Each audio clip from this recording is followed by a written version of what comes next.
Assalamualaikum warahmatullahi wabarakatuh. Alhamdulillahi rabbil alamin. Wassalatu wassalamu ala asyrafil anbiya'i wal mursalin wa ala sayyidina Muhammadin wa ala alihi wa sahbihi ajmain. Rabbi shrah li sadri wa yassir li amri wahlul 'uqdatam min lisani yafqahu qawli. Pertama-tama marilah kita panjatkan puja dan puji syukur kehadirat Allah Subhanahu wa taala yang telah melimpahkan rahmat taufik hidayahnya kepada kita sekalian sehingga sampai pada pagi hari ini kita masih diberikan kesempatan nikmat kesehatan sehingga kita bisa melaksanakan sholat subuh berjamaah di Masjid Al-Madinah dan dilanjutkan dengan kajian pada subuh yang insya Allah pada pagi hari ini diisi Ustadz Ali Ahmed. Salawat dan salam senantiasa semoga tetap tercurahkan kepada junjungan kita Nabi besar Muhammad Sallallahu Alaihi Wasallam, pada keluarganya, para sahabatnya, para pengikutnya yang selalu istiqomah menjalankan ajarannya, dan mudah-mudahan kita tergolong orang-orang yang kelak mendapatkan syafaat Nabi besar Muhammad Sallallahu Alaihi Wasallam di yaumil kiamat nanti. Amin ya Allah ya rabbal alamin. Untuk selanjutnya kepada Ustadz Ali Ahmed kami persilakan waktu dan tempatnya. Bismillahirrahmanirrahim. Assalamualaikum warahmatullahi wabarakatuh. Alhamdulillah rabbil alamin. Nahmaduhu wa nasta'inuhu wa nastaghfiruh. Wa na'udzu billahi min shururi anfusina wa min sayyiati a'malina. May yahdihillahu fala mudilla lahu wa may yudlilhu fala hadiya lahu. Asyhadu an la ilaha illallah wa asyhadu anna Muhammadan abduhu wa rasuluhu la nabiyya ba'dah. Salatu wassalamu ala nabiyyina Muhammad wa ala alihi wa sahbihi wa man tabi'ahum bi ihsani ila yaumiddin, amma ba'd. Rabbi shrah li sadri wa yassir li amri wahlul 'uqdatam min lisani yafqahu qawli. Rabbi zidni ilma warzuqni fahma. Allahumma inna nas'aluka ilman nafi'an wa rizqan thayyiban wa amalan mutaqabbalan. Jamaah salat subuh Masjid Al-Madinah, alhamdulillah pada pagi hari ini Allah masih memberikan kita begitu banyak kenikmatan sehingga kita bisa bertemu kembali setelah pada salat subuh. Allah masih memberikan kita kenikmatan sehat, waktu luang, dan yang terpenting adalah kenikmatan hidayah taufik dari Allah Subhanahu wa taala. Sehingga kita pada pagi hari ini bisa bersama-sama kembali mengaji dan mengkaji tafsir surat Al-Duha yang insyaallah akan kita bahas di pagi hari ini. Salawat dan salam kita curahkan kepada junjungan kita Nabi Muhammad sallallahu alaihi wasallam beserta para ahli keluarganya, para sahabatnya, dan para pengikutnya ila yaumil akhir nanti. Amin. Bapak-bapak, insyaallah pada pagi hari ini kita akan membahas surat Al-Duha setelah kita membahas surat Al-Insyirah pada bulan kemarin. A'udzu billahi minasy syaithanir rajim. Bismillahirrahmanirrahim. Wad-duha wal-laili idza saja. Ma wadda'aka rabbuka wa ma qala. Walal akhiratu khairul laka minal ula. ولسوف يعطيك ربك فترضى ألم يجدك يتيما فآوى ووجدك ضالا فهدى ووجدك عائلا فأغنى فأما اليتيم فلا تقهر وأما السائل فلا تنهر وأما بنعمة ربك فحدث. Wadduha, demi waktu duha, wal laili idza saja, demi malam yang telah sunyi sepi. Ma wadda'aka rabbuka wa ma qala, Tuhanmu telah wadda'aka, meninggalkan, wa ma qala, dan membenci. Walal akhiratu khairul laka minal ula, dan sesungguhnya akhirat khairul laka, lebih baik untuk kamu, minal ula, daripada yang awal. Wala sawfa yu'tika rabbuka fatardah, maka sesungguhnya nanti akan Allah berikan padamu rabbuka fatardah, dan kau Muhammad yaitu ridha. Alam yajidka yatiman fa'awa, bukankah aku dapati engkau Muhammad yatiman, orang yang yatim, fa'awa, maka dilindungi oleh Allah. Wa wajadaka dhalan fahada, dan Allah dapati engkau Muhammad dhalan, sesat, tersesat, fahada, Allah berikan petunjuk. Wa wajadaka ailan fa'aghna, dan Allah dapati engkau Muhammad ailan, kekurangan, fa'aghna, maka Allah kayakan. Fa'ammal yatim fala taqhar, maka terhadap orang-orang yatim janganlah engkau berlaku takhar, sewenang-wenang, seenaknya. Wa amma sa'ila fala tanhar, dan ingatlah kepada orang-orang sa'ila, peminta-minta, fala tanhar, maka jangan menghardik.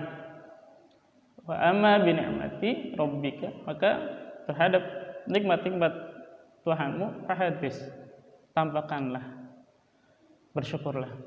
Ya. Ini surat Ad-Duha. Surat Ad-Duha turun termasuk dalam surat-surat Makkiyah. Surat Ad-Duha ada 11 ayat. Bahkan kemarin di pembahasan surat Al-Insyirah, surat Ad-Duha seperti bergabung dengan surat Al-Insyirah. Kemarin kita membahas surat Al-Insyirah terkait dengan kenikmatan yang Allah berikan kepada Rasulullah, kenikmatan berupa maknawiyah, ya. Maknawiyah, kenikmatan yang tidak nampak, ya.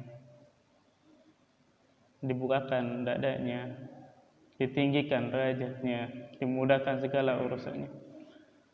Nanti di surat Ad-Duha ini Allah berikan kenikmatan berupa kenikmatan yang kelihatan, ya, kelihatan, yang nampak.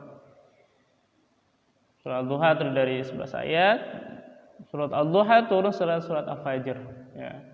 Termasuk surat-surat yang pertama kali Allah turunkan setelah surat Al-Alaq, yang walaupun diseling di surat Al-Fajr, ya.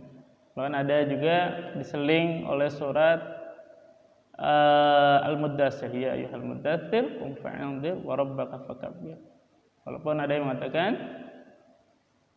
Al-Muddatsir agak udah mulai ketika Rasulullah untuk berdakwah kepada secara terang-terangan. Surat Ad-Duha ini ada riwayat yang cukup bagus sebelum tafsir, ya. Di sini disebutkan an Ismail ibn Konstantin Wasil ibn Ibad falamma balagat wadduha qala li kabbara hatta tahtamtima ma'a khatimatan kulli surah, ya. Sebentar. Ini ada terkait dengan yang sering kita lakukan, ya, atau sering pernah kita dengar ketika kita bertakbir setelah membaca surat. Ya, Bang, ada yang membaca surat terus terakhirnya Allahu Akbar gitu kan. Ya. Kalau saya sering mendengarnya di ketika lomba MTQ ya. Lomba MTQ saya sering dengar, terutama MTQ dari luar negeri ya, di wilayah-wilayah kayak Pakistan, Iran, kemudian di Mesir kurangnya, Mesir, Turki tidak, Bangladesh ya. Sering ketika dibacakan ayat Al-Quran, setelah selesai dibacakan Allahu Akbar. Nah, di sini sama ya. Jadi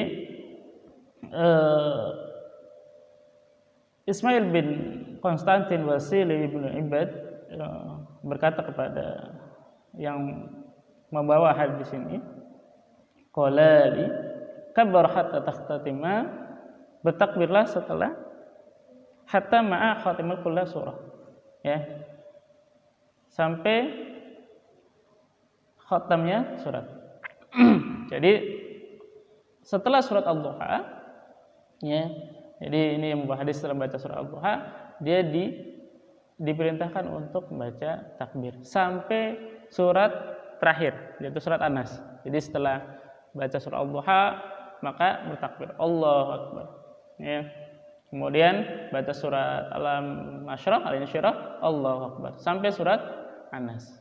Dari mana dua orang ini meriwayatkan? Fa inna qara'na ala Ibnu Katsir, ya.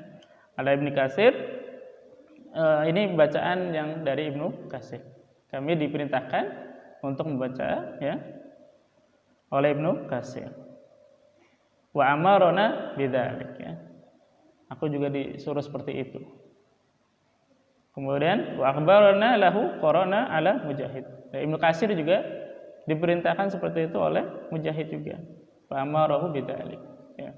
Sampai ketemu di sini panjang sekali sampai ketemu dengan Ibnu Abbas. Ya, Ibnu Abbas. Nah, tapi ada tapinya. Di bawahnya nih panjang. Walaupun Imam Syafi'i, ini disebutkan bahwa Imam Syafi'i ketika ada murid yang membaca surat Ad-Duha kemudian bertakbir, ya, menghatamkan Al-Qur'an, Imam Syafi'i membolehkan. Walaupun para imam qiraat itu terjadi perselisihan. Ya, terjadi perselisihan antara pembacaan takbir ini. Ya, apakah wajib dibaca, apakah hanya sunnah saja atau bagaimana? Ya. Di samping terjadi perselisihan juga, ya, perbedaan pendapat antara bacaan takbirnya. Di sini disebutkan yang tadi, ya, yang saya sampaikan takbir hanya Allahu Akbar. Tapi di bawahnya ini dibacakan sampai Allahu Akbar, la ilaha illallah, Allahu Akbar. Ya. Ya, saya juga baru menemukan hadis ini terkait dengan takbirnya ketika selesai membaca surat. Tapi ada tapinya di sini setelah surat Ad-Duha. Ya. Setelah surat Ad-Duha sampai surat An-Nas. Ya. Surat An-Nas. Jadi wallahu a'lam, ya, wallahu a'lam apakah ini menjadi sunnah atau apa? Karena memang di sini disebutkan bahwa hadis ini bahasanya apa ya? Asing, ya, asing. Tapi karena Imam Syafi'i membolehkan, ada yang mengatakan ini sahih, gitu ya. Tapi dia tadi disebutkan dari surat Ad-Duha sampai An-Nas. Karena yang terjadi sekarang adalah ketika semua bacaan jadi ditakbirkan, kan? Semua bacaan ditakbirkan. Ketika baca surat apa, takbir Allahu Akbar, gitu kan. Allahu Akbar. Padahal di sini disebutkan hanya dari surat Ad-Duha. Itu pun ketika dia akan menghatamkan Al-Qur'an. Ya. Karena kadang nanti kita akan merembetnya kemana-mana.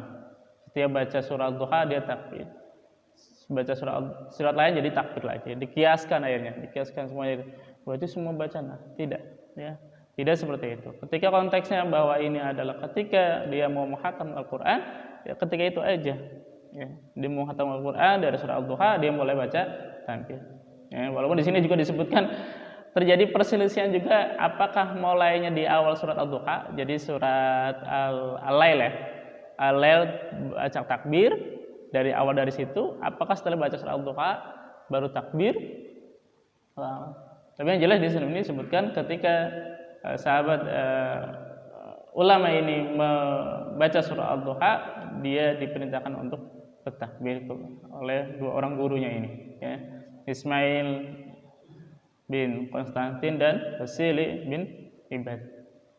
Itu diperintahkan. Tapi perlu diingat bahwa pembacaan takbir itu dari surat Al-Duha sampai surat An-Nas. Itu yang perlu diluruskan. Jangan sampai dikiaskan ke surat-surat yang lain. Karena ini tadi dikiaskan atau di apa ya namanya bahasanya ya. Jadi semakin melebar gitu ya, semakin melebar di kemana-manakan. Padahal di sini hanya dari surat Al-Duha. Wallahu a'lam bishawab terkait hal itu. Kemudian terkait dengan asbabun nuzul surat ini turun. Ya, di sini dijelaskan banyak sekali di sini hadis terkait dengan asbabun nuzul surat Al-Duha.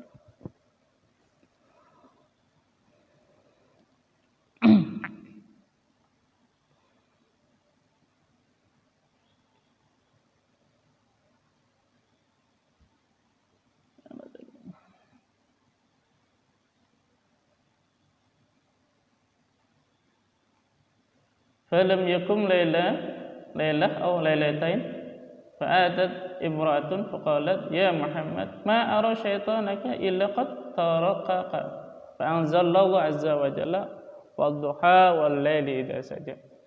Ini hadis yang paling populer terkait dengan sebab turunnya surat Al-Duha. Ya. Di bawahnya banyak sekali, ada sekitar 4 atau 5 hadis yang pendek-pendek terkait dengan surah Al-Duha. Tapi yang paling populer hadisnya ini paling yang pertama, ya. Karena nanti terkait dengan imrohnya siapa, ya. Imrohnya siapa? Ketika Rasulullah mendapatkan wahyu pertama, ya, surat Al-Alaq, selang beberapa hari. Di sini tidak disebutkan berapa harinya, ya, karena memang kalau dalam kitab sirah ya, mungkin Ustaz Dison bisa mengkoreksi, ada yang mengatakan 3-4 hari, kemudian ada yang mengatakan berapa tahun, ya. Di situ tidak disebutkan secara pasti berapa harinya Rasulullah mengalami kekosongan turunnya wahyu, ya. Yang mengakibatkan pernah dalam suatu peristiwa, ini nanti dijelaskan di bawahnya, itu Rasulullah sampai gelisah, ya. Sampai gelisah Rasulullah naik ke gunung, apa yang didapati? Malaikat Jibril, ya. Jadi rasa keputusasaan Rasulullah ketika tidak turunnya wahyu, ya. Naik ke gunung, ketika melihat ke depan ada malaikat Jibril, ke kanan malaikat Jibril, ke kiri malaikat Jibril, ke belakang malaikat Jibril, sampai di situ di sirah disebutkan sampai Rasulullah terperosok. Nah, seperti itu. Makanya ini ada yang mencibir, ya, mencibir tahu ya, ngeledekin ya. Ini Ummu Jamil. Imrohnya di sini Ummu Jamil. Ummu Jamil itu istrinya Abu Lahab. Istrinya Abu Lahab kebetulan rumahnya berdempetan. Ya. Rumahnya berdempetan dengan Rasulullah, sangat dekat sekali. Ya. Bahkan ketika Rasulullah lahirin, pertama kali yang menyusui budaknya itu budaknya Abu Lahab, Suwaibah. Ya.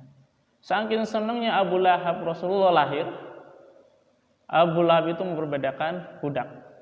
Kemudian ketika menyusui budaknya Abu Lahab, disuruh untuk menyusui Rasulullah juga, Suhaibah. Ya. Nah, Ummu Jamil ini rumahnya deketan, ngeledekin. Ya.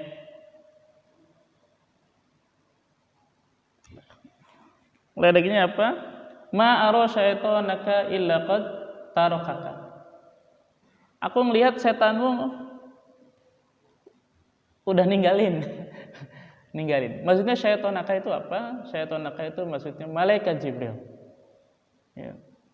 Karena apa? Karena sudah berapa hari Lailatan, 1 atau 2 malam Rasulullah nggak sholat malam. Nggak sholat malam. Kemudian Ummu Jamil ngeledekin, sepertinya setan kamu telah meninggalkan.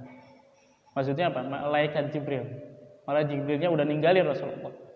Ini saking dekatnya Ummu Jamil terhadap Rasulullah. Bilangnya seenaknya aja. Ya, karena ponakan, rumahnya dekat, seenaknya. Memberi nama malaikat Jibril dengan syaitan. Saking bencinya Ummu Jamil terhadap ponakannya sendiri. Ya, karena anaknya Ummu Jamil itu nikah sama anaknya Rasulullah. Ya, besanan. Anaknya Abu Lahab 2 orang itu menikah dengan Ummu Jamil. Dengan anaknya Rasulullah. Oke. Jadi akhirnya Allah turunkan surat Ad-Duha. Wad-duha wal-laili idza saja ma wadda'aka rabbuka wa ma qala.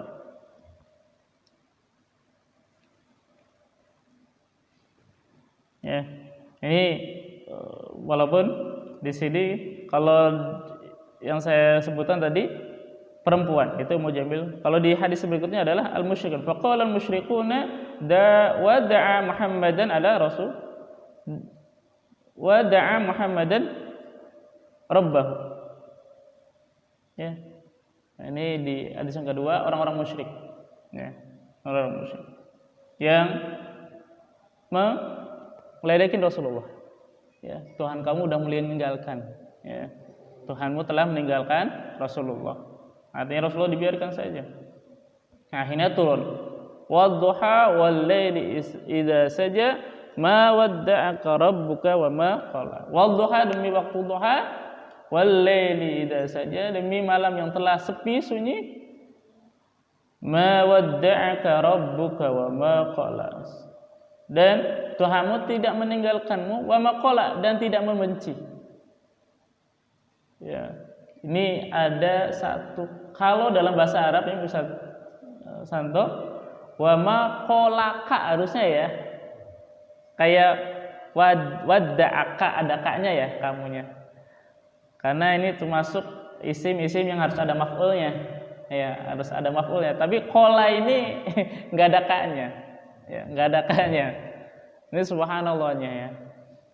Kenapa nggak ada kaknya? Ini saya pernah mendengar. Kenapa tidak ada kaknya? Karena saking Allah tidak pengen menyebutkan Rasulullah benci. Artinya apa? Rasulullah tidak membenci. Ya. Sampai aku nggak benci. Kalau benci sama siapa? Sama kamu misalkan. Tapi nggak menyebutkan kamunya. Aku benci gitu doang. Alhamdulillah kopi ya. Maklum habis keronda nih Ustaz. Habis keronda. Ngopi dulu saya dah.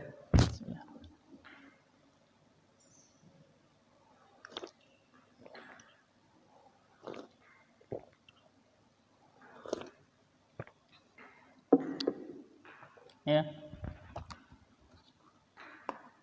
Ma wadda'aka rabbuka wa ma qala.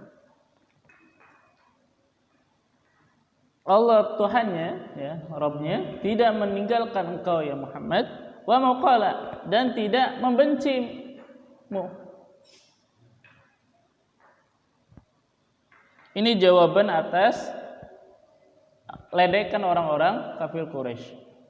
Yang tadi Ummu Jamil mengatakan setannya udah meninggalkan, kalau ini orang-orang musyrik mengatakan Tuhanmu telah meninggalkanmu. Maka Allah berikan bantahannya terkait dengan cibiran itu, ledekan itu dengan turunnya surat Al-Duha. Ya, Wad-Duha. Wad-Duha ini ya, waktu duha. Kapan waktu duha? Ini kalau kalau syuruk kan saya belum begitu begitu paham antara fajar, syuruk, terus yang baru sebelum fajar atau apa ya? Bukan. Pertama fajar ya. Fajar ya, habis fajar syuruk ya. Syuruk duha itu. Duha. Ketika waktu duha adalah ketika matahari sepenggalah gitu sepenggalah ya. Penggalah naik sepenggalah. Itu kalau jamnya bisa berubah-ubah karena waktu syuruk itu sekarang aja jam 5:30 biasanya jam 6, ini 5:30. Jadi waktu duhanya juga berubah. Ketika zuhur ya, ketika waktu salat zuhur itu sekitar jam 11.40 berarti waktu duhanya kurang dari itu. Karena waktu duha itu ketika matahari sepenggalah, setingginya sepenggalah sampai sebelum matahari di tengah atau bahkan tergelincir. Ya, masih ada bayangan kita. Jadi kalau kita berdiri pagi nih,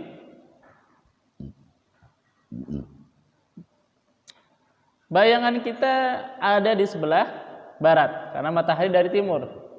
Kalau udah tinggi sepenggal, saya nggak tahu sepenggal itu setongkat ya, setombak ya saya kata. Di sini disebutnya sepenggal. Ya. Tingginya bayangannya segitu sampai nanti matahari sebelum di tengah-tengah. Ya. Waktu Tuhan. Ini subhanallah. Dalam waktu duha ini juga ada sebuah amalan yang sangat dianjurkan oleh Rasulullah, yaitu sholat duha. Ya. Sholat duha. Ya. Dan waktu duha adalah waktu di mana orang paling produktif.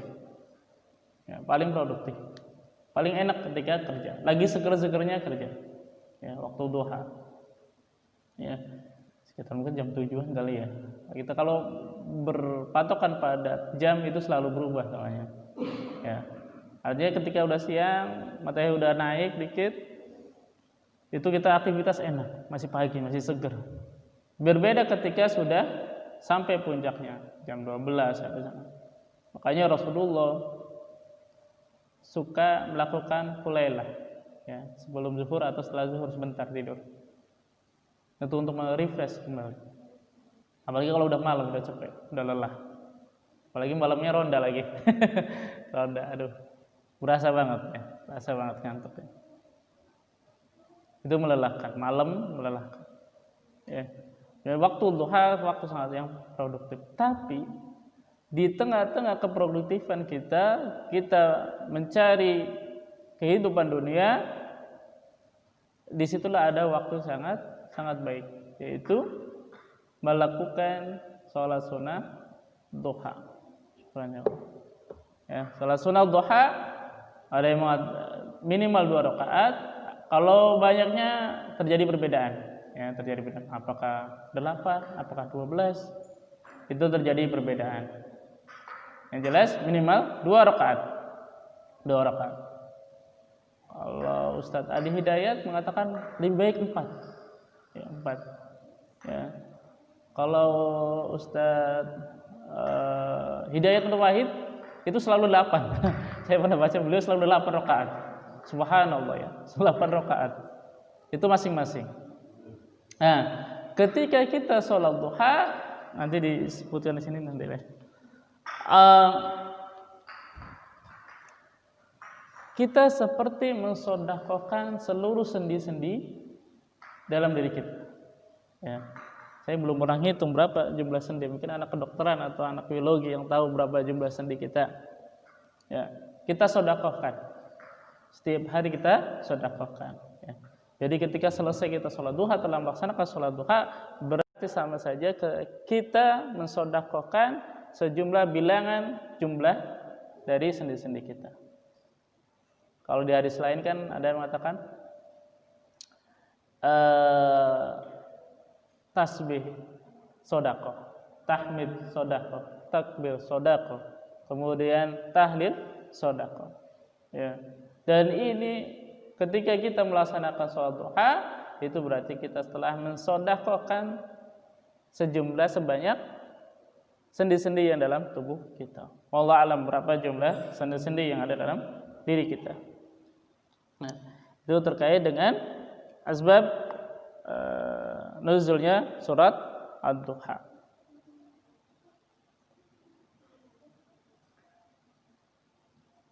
Ya, ini banyak sekali terkait dengan hadis-hadis yang berkaitan dengan surat Ad-Duha. Bahkan di sini disebutkan ada ayat yang terkait dengan surat Ad-Duha. Fa auha ila abdihi ma auha. Maka aku wahyukan kepada hambaku ma auha. Apa yang telah diwahyukan. Ya, ini. Dan ini ketika malaikat Jibril mewahyukan surat Ad-Duha itu dalam rupa yang asli. Ya, di sini sebut. Ya. Dalam rupa yang asli. Menampakkan dirinya. Ya. Jadi, malaikat Jibril menampakkan diri wujud aslinya di depan Rasulullah menyampaikan surat Ad-Duha ini. Ya. Damma ala Rasulullah.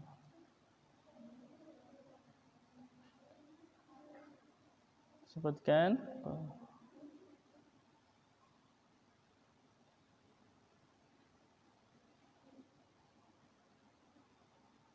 وهذا قسم منه تعالى بالضحى فما جعل فيه من الضياء ya فما جعل فيه من الضياء ya ini sumpah Rasulullah terhadap waktu duha ya فهذا qismu minhu ta'ala bid-duha Allah bersumpah dengan waktu duha artinya apa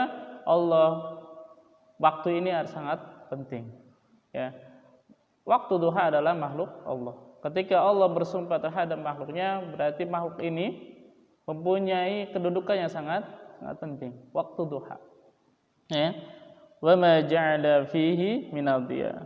Yang Allah jadikan waktu duha itu minadhiya. Cahaya. Ya, udah terang, mulai terang. Ya, mulai terang. Dan ini ada perbedaan. Ya, perbedaan mana? Nanti karena di ayat kedua wal-laili idza saja. Kalau wadduha terang, wal-laili idza saja. Malam ketika gelap. Ada yang mengatakan bahwa ad-duha itu siang. Ya. Nahar. Siang. Ya. Ini berpendapat bahwa kenapa wadduha itu siang bukan waktu duha? Karena di ayat keduanya adalah malam. Wal-laili idza saja ya. Tapi pendapat yang kuat adalah bahwa duha ya waktu duha. Yang waktunya tidak selama waktu siang. Kalau siang kan dari pagi sampai sore lah ya. Kalau duha itu kan terbatas sebelum sampai matahari di tengah-tengah. Ya. Waktunya terbatas. Kalau siang dari pagi sampai sore. Dan kita tidak mungkin melakukan sholat duha habis zuhur. Ya kan, nggak mungkin pas zuhur baru sholat duha gitu. Nah ini pendapat yang paling rajih, paling kuat ya terkait dengan waktu duha. Wal-laili idza saja ayun sakana fa adlama wa adallahum. Ya. Sakana fa adlama.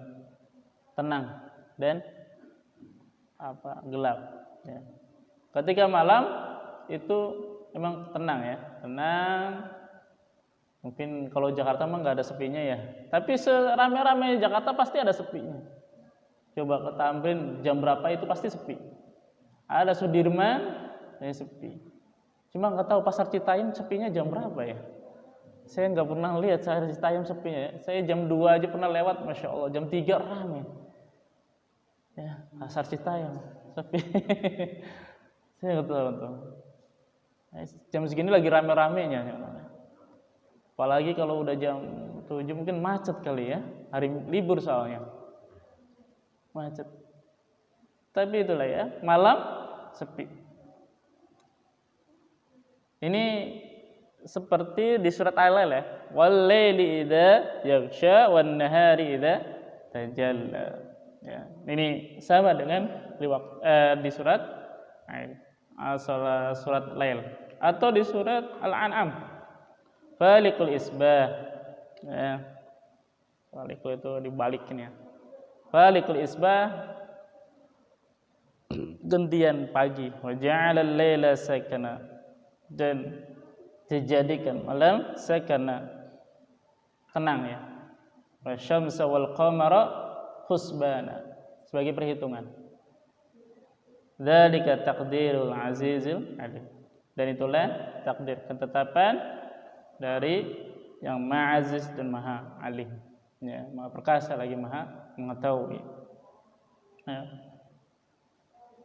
Jadi pergantian antara malam dan siang. Kemudian ada waktu di tengahnya, yaitu waktu duha. Coba malam, maghrib sampai subuh lah ya. Duha dari matahari sepenggala sampai matahari mau nutup. Kemudian baru sore, siang, duhur sampai ya, di antara malam dan siang. Subhanallah. Ya, subhanallah, ada waktu duha. Yang mana waktu yang sangat bagus ya.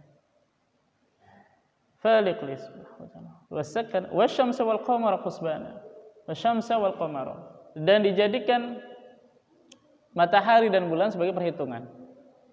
Makanya tidaklah heran kalau kita baca di surat Al-Kahfi, Ashabul Kahfi itu kan ada 300 atau 309. Kenapa Allah menyebutkan 300 dan 309 tahun? Karena ternyata ada perbedaan penghitungan. Kalau menghitung dengan syamsiyah ya, makanya di ilmu fisika ya, anak-anak IPA ini ketika kita kalender, kalau Masehi yang kita Januari, Agustus sampai Desember itu Masehi syamsiyah. Ya, disebutnya Masehi, kalender Masehi. Kalau kalender Hijri ya, dari Muharram sampai Zulhijjah itu Qamariyah. Terjadi perbedaan jumlah harinya.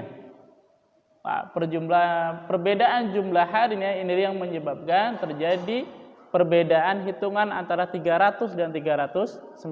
Kalau 300 tahun Ashabul Kahfi itu hitungan syamsiyah. Kalau 309 itu hitungan qamariyah.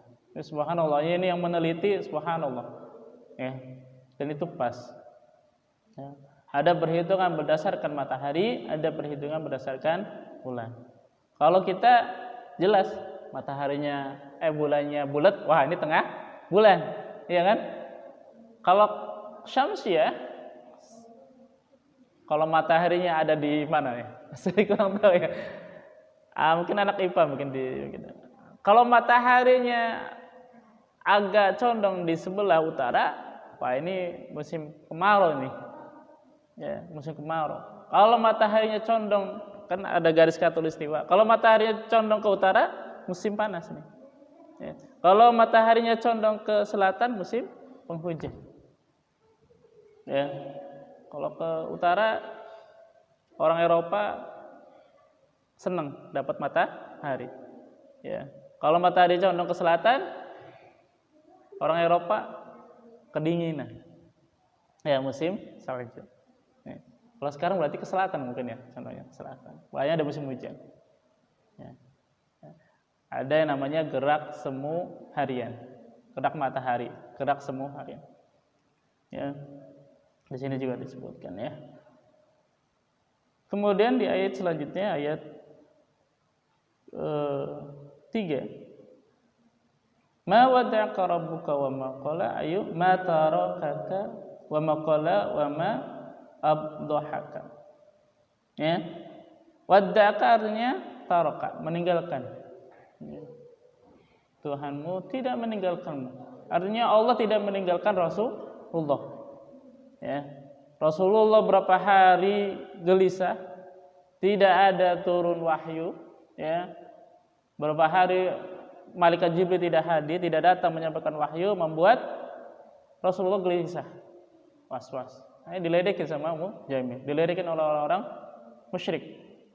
Tuhanmu telah meninggalkanmu, setan yang enggak datang-datang. Ya. Maka turunnya ini. Ma wadda'aka. Tuhanmu tidak meninggalkanmu. Wa ma qala ka, artinya ka itu. Wa ma qala ka, tapi Allah tidak menyebutkan ka. Karena saya Allah tidak ingin menyebutkan bahwa Allah membencimu, tidak membencimu. Ya. Wa ma qala. Dan Allah tidak abdhaka, marah ya. Allah tidak marah. Ghadab. Abghadab, benci. Ghadab. Abghadab, benci, tidak benci kepada Rasulullah, enggak benci, ya, tidak membenci.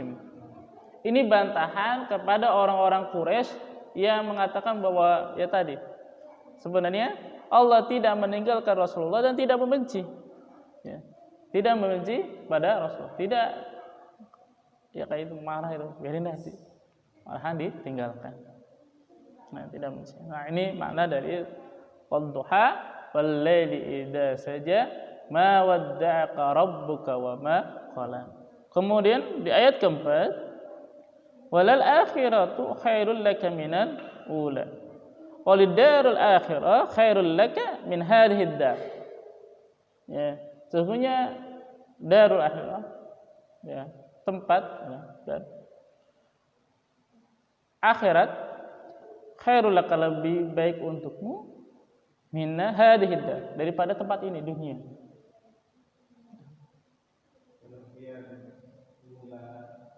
Ula khairul laka min hadhihi dar, min hadhihi ula, tempat pertama kita di dunia, akhiratnya akhirat, ya, akhirat. Nah, ula.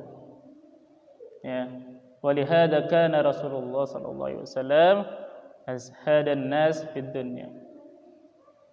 Dan Rasulullah orang yang paling zuhud terhadap, di antara manusia terhadap dunia. Rasulullah orang yang paling zuhud. Ya, sampai ini ada sebuah kisah ya.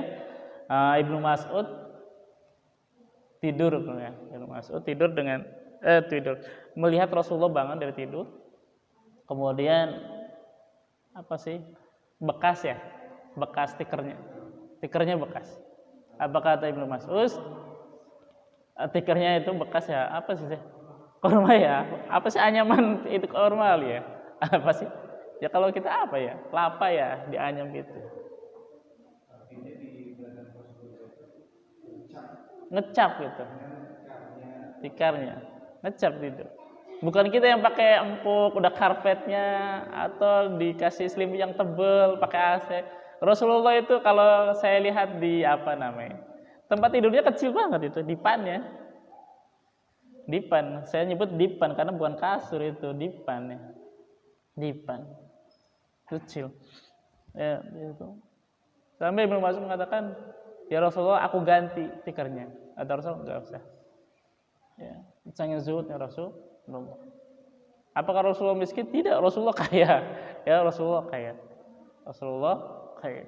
Bayangkan saja ketika Rasulullah berperang, itu mendapatkan 1/5 dari harta peperangan ghanimah.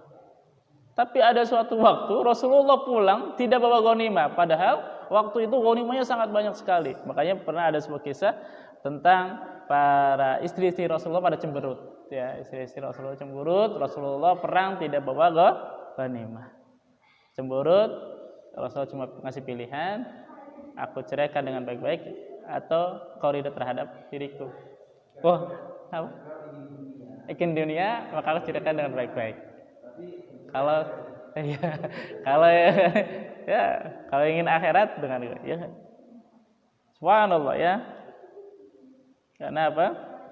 Di sini saya baca dan nantilah moga aja saya ketemu nih. Kadang terkait dengan Ahlul Bait ya. Ya. Terkait dengan Ahlul Bait ya.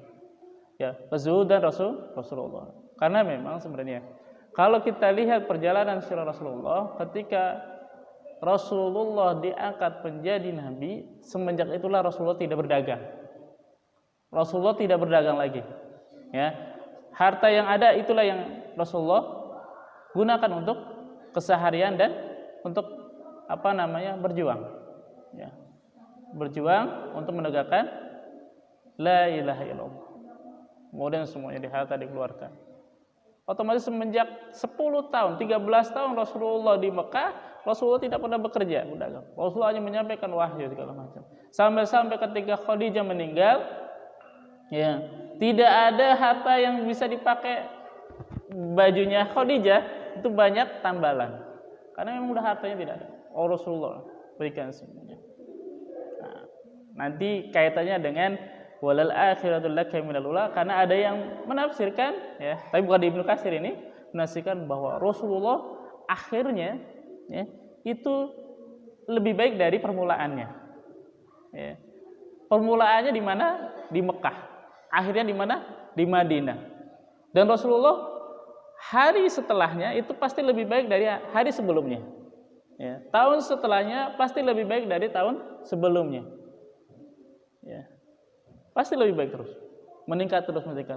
Rasulullah pertama berdakwah hanya kepada Khadijah, kepada anaknya, kepada sepupunya Ali ya, Ali sepupunya, kepada budaknya, kemudian para sahabatnya yaitu Abu Bakar, baru sedikit. Rasulullah berdakwah selama 13 tahun di Madinah, di kota Mekah, hanya berapa orang saja yang masuk Islam. Tapi yang masuk orang-orang hebat. Abu Bakar, ya. Utsman kaya raya, Abdurrahman bin Auf kaya raya, ya. Kemudian Umar, subhanallah, Umar ya, yang bikin merinding orang-orang Quraisy. Ali dengan keilmuannya, itu lebih hebat-hebat. Ya.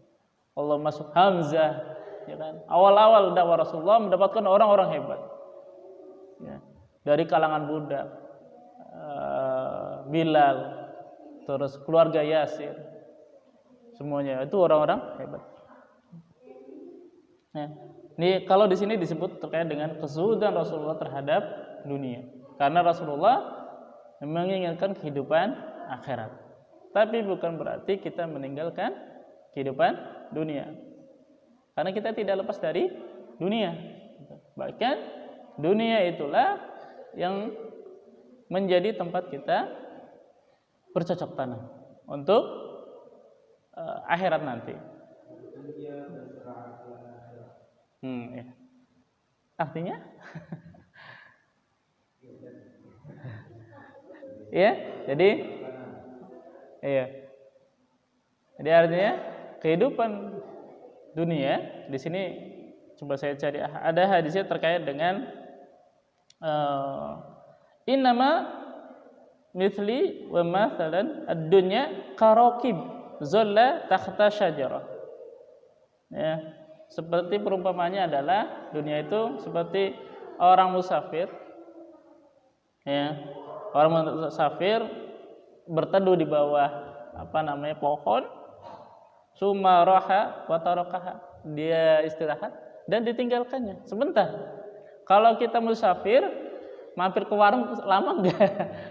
Berteduh kan enggak lama Pak, sebentar. Makan kenyang, hajat sudah selesai, jalan lagi. Atau kita mampir ke masjid, pasti tidak akan pernah lama. Ya, ke masjid, sholat, hajat sudah terselesaikan, jalan lagi. Itulah dunia dan sangat sebentar sekali. Nah ini terkait dengan walal akhiratu khairul laka minal ula.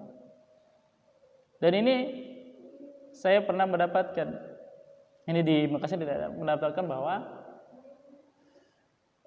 ketika di training motivasi segala macam, terutama terkait dengan apa namanya, dulu saya pernah dengar ada MLM ya, ada passive income gitu kan, ya, ada passive income. Kita passive income itu artinya nanti tua kita tinggal duduk aja, harta itu datang sendiri. Dengan menganalogikan Rasulullah, passive income. Rasulullah setelah umur 40 tahun dengan Nabi, Rasulullah tidak pernah berdagang lagi. Hartanya itulah yang datang sendiri. Walaupun ya habis juga Rasulullah, habis juga. Hanya yang pasif. Artinya apa? Kita bekerja dari sekarang, ya, kebut. Nanti ketika hari tua sudah santai, itu harus tahu ya. Sudah santai, gitu kan? Gitu. Sudah santai, passive income. Ya, saya masih ingat ya. Kalau saya berpikirnya mendingan beli tanah sana, sawah banyak, suruh orang kerjain gitu kan. Atau mungkin orang-orang yang sekarang yang para bisnis kasih income, bikin perusahaan segala macam, dia tinggal ongkang-ongkang kaki misalkan. Pensiun dia. Pensiun, masih income. Iya. Tapi dapat lah, ya. Dapat pensiunan. Ya walal akhiratu kaminal.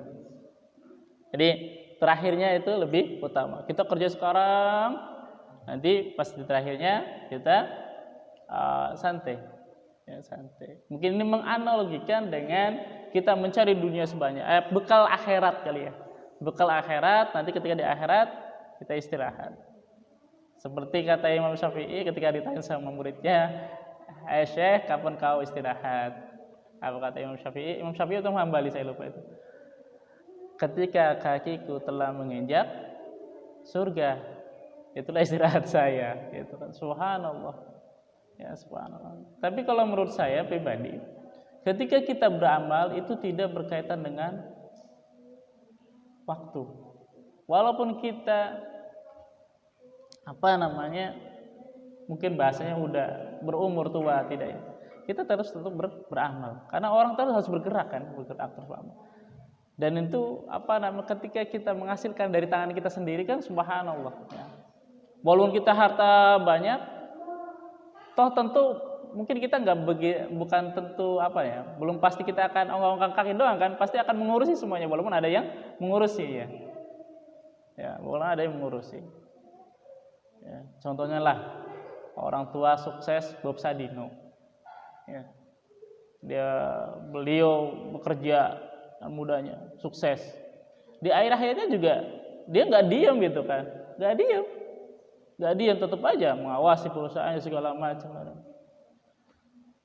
Cuma mungkin berbeda, hartanya udah banyak, udah santai, tidak berpikir macam-macam. Berbeda ketika kita masih bergelut dengan dunia yang susah gitu kan, kesulitan ya di akhir hayatnya misalnya gitu kali ya, agar nanti di akhir hayatnya tidak membebani orang lain ya, walaupun ya para sahabat itu ada yang udah tua-tua tetap aja mereka bekerja mereka bekerja untuk menghidupinya. Hatta ada sahabat yang cuma kerjanya bikin keranjang kurma. Setiap hari kerjanya saya membuat keranjang kurma. Sepertiganya buat keluarganya, sepertiganya buat modal, sepertiganya buat sedekah. Subhanallah. Walaupun ada juga para sahabat yang jadi kayak Abu Hurairah yang pernah saya sampaikan, itu ahlu suffah. Kerjanya nongkrong di masjid. Ya bukan nongkrong sih ya, karena memang kalau pengangguran tuna kriya.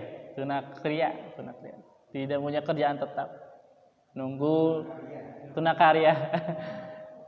Itu duduk masjid, ada Rasulullah ngasihnya dengerin hadis. Kalau ada pekerjaan baru tafaqquh fiddin ya, tafaqquh fiddin ya. Subhanallah ya. Ahlus Suffah.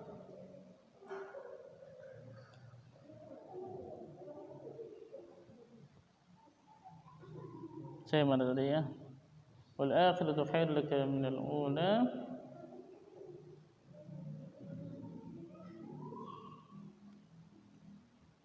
Sampai ini tadi ya, hadis terkait dengan tadi orang yang apa namanya? Musafir ya. Musafir. Lanjutannya adalah ayat kelima, wala sawfa yu'tika rabbuka fatarda. Dan sesungguhnya sawfa akan yu'tika, Allah memberikan kepadamu ya, rabbuka, Tuhanmu akan memberikan padamu fatarda, maka Rasulullah ridha. Ini pakainya sawfa ya, bukan sa ya. Mungkin Ustaz Santo mungkin tahu ya bedanya sa dan sawfa.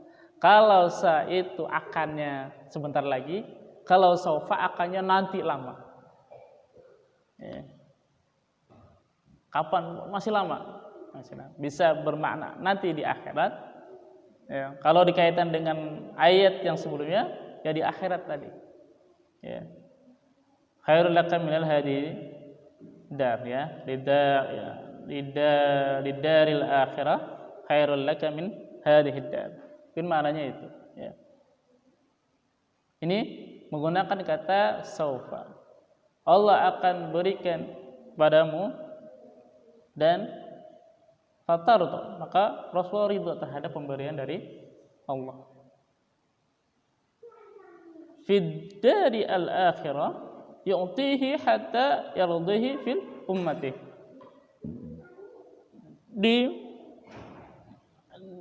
Di akhirat nanti Allah memberikannya sampai Rasulullah ridho fi ummati, terhadap umatnya. Maksudnya apa? Surga tidak akan diberikan kepada umat yang lain sebelum umatnya Rasulullah masuk. Ya. Sampai Rasulullah ridho. Ya, itu kenikmatan yang Allah berikan kepada, karunia yang Allah berikan kepada umatnya Nabi Muhammad, umatnya Rasulullah. Tapi juga samanya apa?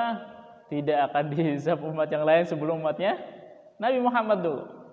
Ya, umatnya Rasulullah, kita semua orang Islam ditimbang dulu, dimasukkan surga neraka.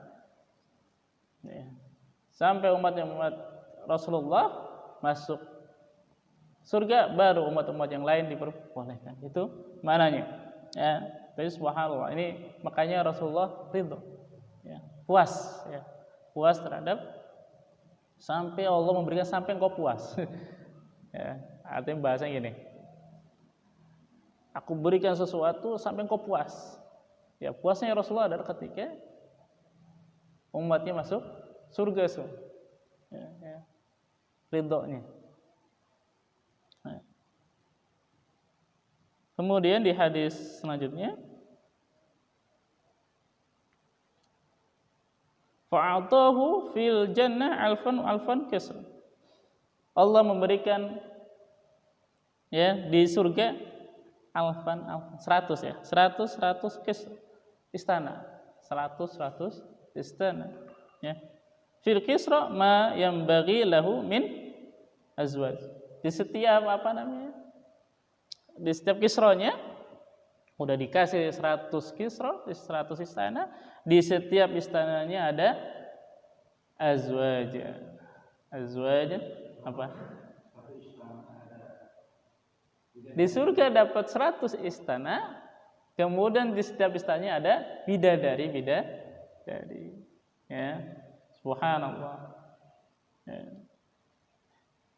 Jadi kita Rasulullah ya. Nanti ada kaitannya dengan syafaat ya. Nanti ada kaitannya syafaat. Ya. Syafaat yang Allah berikan kepada umatnya. Rasulullah berikan kepada umatnya atas izin Allah. Agar umatnya Rasulullah masuk surga. Ya. Udah dapat 100 istana, mendapatkan azwajan wal khidam ya, pelayan. Ini jamak semua kalau misalnya. Azwaj sama khidam itu jamak. Jadi bidadarinya banyak. khidam ya, itu pelayan-pelayannya juga banyak. Ya, ini dalam bentuk jamak. Jadi maknanya banyak. Nah. Ala yadkhulu ahadan min ahli al-baiti anna. Sesungguhnya alla yadkhulu ahadan min ahli baitihi annar. Tidak apa ya? Tidak akan dimasukkan ke neraka ya, ahli bait, keluarganya Rasulullah. Pertanyaannya, apakah keluarga Rasulullah termasuk sampai yang sekarang gitu? Oh alam ya, karena kan kita nggak tahu amalnya. Ya, nggak tahu amalnya. Tapi yang pasti dari hadis Rasulullah yang dijamin masuk surga tanpa dihisab adalah 10 orang sahabat Rasulullah. Ya, hanya 10 orang yang dijamin tanpa hisab. Ya, tanpa hisab. Namanya disebutkan. Ya, ini di dalam kitab Sirah disebutkan. Tapi ada 70.000 dari umatku yang masuk surga tanpa dihisab. Ini yang nggak disebutkan namanya. Tapi ada satu sahabat yang disebutkan. Ukasha. Saya sampaikan terkait dengan sahabat Rasulullah terkait dengan Ukasha. Jadi Rasulullah duduk di antara para sahabat. Sahabat banyak kan? Ya, di depan para sahabat. Kemudian Rasulullah berkata, di antara kalian di hadapanku ada yang masuk surga tanpa dihisab. Ya. Para sahabat biasa, siapa langsung Ukasha langsung berdiri. Berani sekali nih Ukasha nih, berdiri nih. Para sahabat pasti melihat nih siapa Ukasha gitu kan. Ini Ukasha. Ayo, Ukasha berani. Ya Rasulullah, apakah termasuk aku? Berani nih. Yakin itu kan. Subhanallah, kan subhanallah, hebat nih para sahabat itu. Ya, itulah para sahabat ya, hebat banget subhanallah. Sampai berani mengatakan seperti itu, artinya kan dia yakin bahwa dia akan masuk surga tanpa dihisab itu kan. Apa jawaban Rasulullah? Ya, engkau termasuk. Seneng banget ini subhanallah. Dari 70.000 umatnya, bukan termasuk yang 10 sahabat ya. Jadi ada peluang kita juga sebenarnya. Walam ya. Ada 70.000 gitu kan. Tapi udah diambil satu nih sama Ukasha. Duduklah. Tahu-tahu ada sahabat yang ikut-ikutan berdiri. Ya. Wah, mungkin lihat Ukasha. Aku ikut berdiri langsung nih sahabat. Ya Rasulullah, apakah aku termasuk di antara umatmu yang masuk surga tanpa dihisab? Apa kata Rasulullah? Engkau udah keduluan sama Ukasha. Ya, apa? Engkau sudah keduluan sama Ukasha. Ya, artinya waktu itu hanya satu orang. Walam ya. Ya. Artinya apa? Itulah subhanallahnya sahabat ya, sahabat Rasulullah. Ya, sangat yakin. Dan kita harus yakin kita masuk surga ya. Karena barang siapa mengucapkan la ilaha illallah dakhalal jannah, maka dia masuk surga. Makanya kita harus pegang nikmat iman ini sampai akhir hayat. Karena apa? Ketika kita mau meninggal, setan pun akan selalu menggoda. Ya, menggoda kita untuk kufur. Ya, untuk kufur terhadap ya, Allah ya. Wah, itu saya belum pernah baca itu. Sering dengar kan kita ya.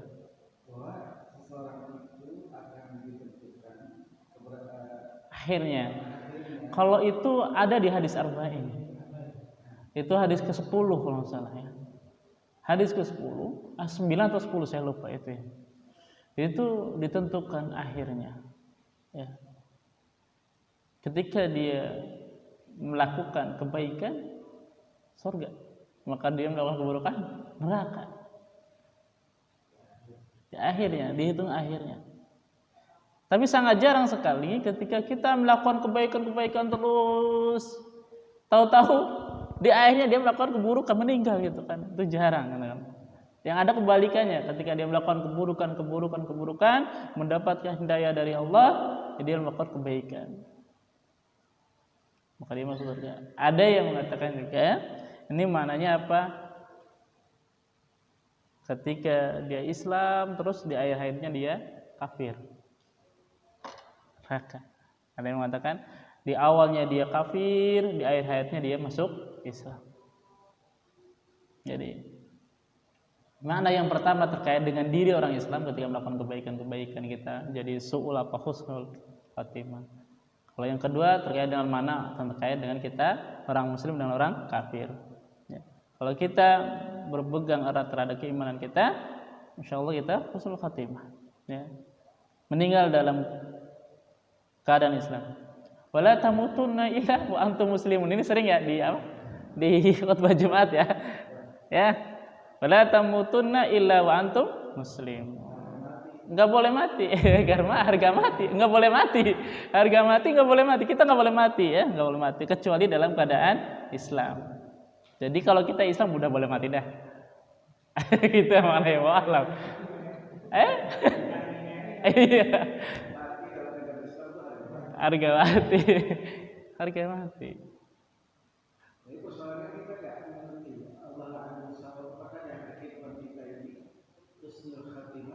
Husnul khatimah.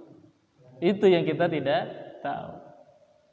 Padahal Allah sudah menentukan wasyaruhu baiknya buruknya Allah tetapkan. Tapi wallah, makanya kita harus nantiasa berdoa untuk bisa berpegang teguh terhadap keimanan kita. Ya. Kebayang nggak sih ketika Rasulullah meninggal ada 100.000 sahabat murtad, Musailamah al-Kadzab, kebayang nggak? Zamannya Rasulullah. Itu sahabat itu zamannya Rasul, mereka murtad. Ya, murtad. Padahal Rasulullah baru ada gitu kan. Mereka murtad. Yang tadinya beriman kepada Allah, mereka langsung kufur.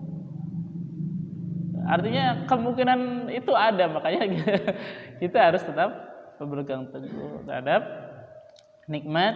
Makanya ada orang sering ceramah mengatakan kita bersyukur atas kenikmatan Islam kita, iman kita. Gitu.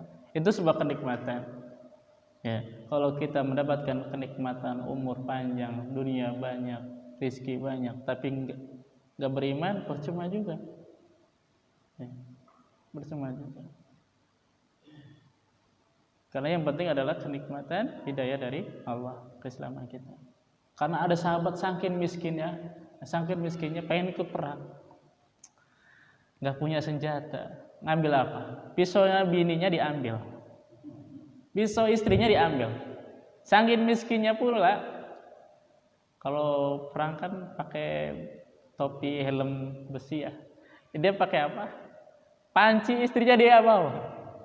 Ya Allah, saking miskinnya lagi, nggak punya kendaraan, hanya ada keledai dan kambing. Gak mungkin kan dia bawa kambing dinaikin, keledainya yang udah tua dinaikin, dan jaraknya nggak tanggung-tanggung dari Madinah ke Persia.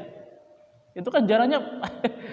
Dan uniknya lagi ini sahabat nih, hebatnya sahabat ini, dia adalah salah satu sahabat yang diutus menemui Raja Persia. Siapa yang namanya ya? Raja Persia. Saya nggak tahu ya. Nanti Ustaz disuruh cari. Iya. Kisra Persia. Tapi rajanya siapa? Itu beliau itu sahabat itu miskin aja. Gimana? Oh perang pakai pisau. Kesaking miskin ya. Pedang masa nggak punya gitu kan. Kuda nggak ada, keledai dipakai gitu kan.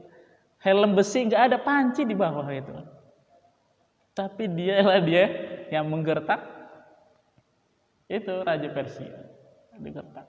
Dia yang berani naikin keledainya masuk ke dalam istana. Ini sudah berani banget ya. Dan masuknya bukan dari kepalanya. Kalau keledai kan masuk kepalanya ya. Dia dibelokin. Jadi mundur, buka pintunya mundur. Subhanallah. Padahal ketika beliau masuk sahabat ini itu diaur-aurin karpet, di atasnya diaur-aurin emas. Kirain ini Kisra, ini kalau ini tergiur berarti kita bisa menang. Enggak, bos sahabat ini masuk malah disobek ini karpetnya. Buat apa? Buat pelana keledainya, karena dia berarti nggak ada pelananya kan, subhanallah, dipakai. Emas-emasnya disingkir-singkiri dulu, dia ambil karpetnya sobek, pakai pisau tadi. Udah ada pakai pisau. Siapa Anda? Saya prajurit biasa. Saya prajurit paling belakang, dia mengatakan. Saya prajurit paling belakang. Kisra tak. Ini hebat banget. Ini bukan panglima, bukan siapa-siapa, gitu kan. Prajurit paling belakang. Tapi ya itulah hebatnya sahabat, keimanannya itu menghadapi raja. Terjadi dialog. Di akhir dialognya udah selesai, Kisra, wah kita mah berat lawan orang lain. Yang pasukan terakhirnya aja kayak gini. Yang pakai keledai, keledainya nggak ada pelananya, pakai itu, ada harta banyak itu nggak diambil. Ya, senjatanya pakai pisau. Ini pasukan terakhir, gimana yang di depan nih? Ya, sampai sahabat ini, saya lupa namanya siapa ya. Ini subhanallah, sahabat ini mengatakan, saya kasih waktu 3 hari untuk bernegosiasi, memberikan jawaban, nyerah, ya itulah yang 3 ya, nyerah terhadap Islam, macam-macam, atau perang terakhir. Itu 3 hari. Saya perlu pimpinan kalian, sama aja pimpinan sama prajurit ketika semuanya sama. Makin ngeper juga ini raja ini. Ya, alhamdulillah. Pertempuran apa ya, saya lupa ya. Ada perang khusus itu antara Persia dan para sahabat, yang jumlahnya para sahabat itu kalau nggak salah 30.000 dan pasukan Kisra itu sekitar 200 lebihan. Ya, 240-250.000 pasukan. Pasukan Kisra itu kocar-kacir. Qadisiyah. Peperangan Qadisiyah, saya agak lupa terkait dengan para sahabat. Ya. Ya itu mungkin sebagai penutup. Kemudian kita cukupkan sekian kajian tafsir pagi hari ini. Kita tutup dengan alhamdulillahirabbil alamin. Subhanakallahumma hamdaka asyhadu an la ilaha illa anta astaghfiruka wa atubu ilaik. Assalamualaikum warahmatullahi wabarakatuh.